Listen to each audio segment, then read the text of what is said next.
analyzing puts us in an intellectual frame of mind that encourages us to climb above the material and look down to kind of recognize these patterns and influences. But creativity requires us to be on the ground, stepping into the unknown, like this guy. Some people who excel at analyzing have no willingness to simply be a creative seeker and face the uncertainty of outcomes, as well as possessing the flexibility and inner strength that is required to explore a mysterious new landscape that's different each and every time we create something new. For creativity, we need a fool. If it sounds stressful to be a fool, it is a little bit, but no fool goes on an adventure alone. We all have our animal instincts. You can see that there's a little dog. Those animal instincts are there to guide us. The fool also has a bag of tricks,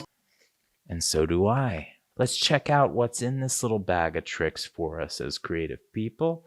Maybe there's something, kind of helpful in there. Let's see. Check that out. It's a poker chip. You know what this reminds me of? This reminds me that in real life, inhibitions are so important because they protect us from danger and from impulsivity. But in our creative work, those inhibited thoughts, feelings, imaginative ideas, instincts, they can be the gold that we're seeking. We all got to put some chips on the table and risk in a creative process. Any fool knows that. Check this out.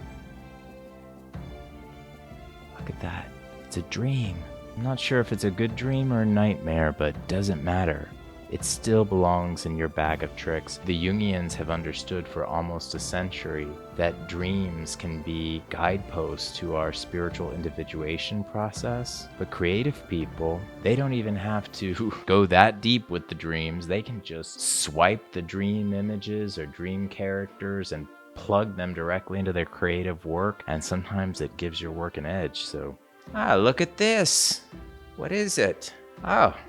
It's a little condensed version of Dostoevsky's Crime and Punishment, a classic. As creative people, we have to spend a little time with the classics because we don't want to be the wrong kind of fool. We want to be the right kind of fool. And by educating ourselves and being fluent in all the classics of our field, when you take a meeting with another creative person or a potential employer, you're going to have a base of knowledge from spending some time with the classics.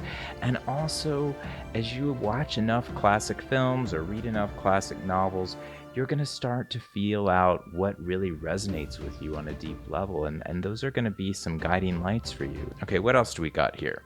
Oh, look at that. It's an exercise band. It reminds us that we got to have some discipline and work out in our craft on a daily basis. What are these? Oh, look at that. It's like some little spectacles. Let's see how these work. So, in front of me, I got a picture of a guy in a suit. So let's see what happens when I put these on. All right. Look at that. It's a distinguished gentleman in his early 60s wearing a charcoal tweed linen suit. Wow. My powers of observation really went up when I put those on. Look at this. It's like a little toolkit. We've got a tape measure. We got a level.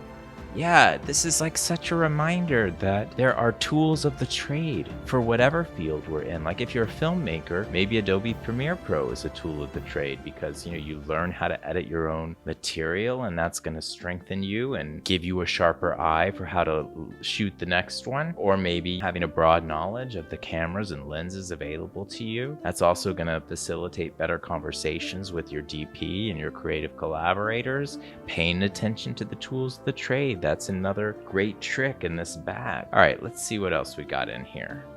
Look at that. How cute is that? It's a little pillow. It's a little squishy pillow. Oh, that just reminds me of energy management. I've seen so many artists go off track because the demands of the profession are sometimes really intense. You have to work 16, 18 hours a day, and some people start relying on substances to help get them through that.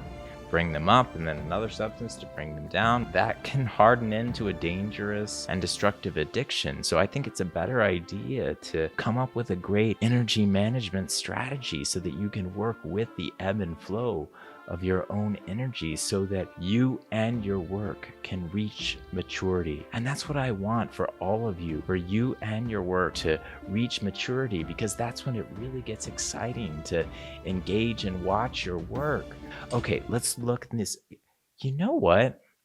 Here's what I'm seeing, guys. This bag of tricks is just infinite. And I think that's a really good lesson, because you got to bring your own bag of tricks with you. And the tricks that I've shown you may not be the exact ones that you need, but I'm telling you, this bag is just, it's endless. So there are plenty of other tricks that I haven't been able to mention in the video. And I don't want this video to literally last forever. So I think that's all I can tell you. I really hope you're on a journey to strengthen and deepen your relationship to the creative process, because I think that can make not only your work better, but your life better. And I wish that for all of you. Thank you for tuning in, and I'll see you next time.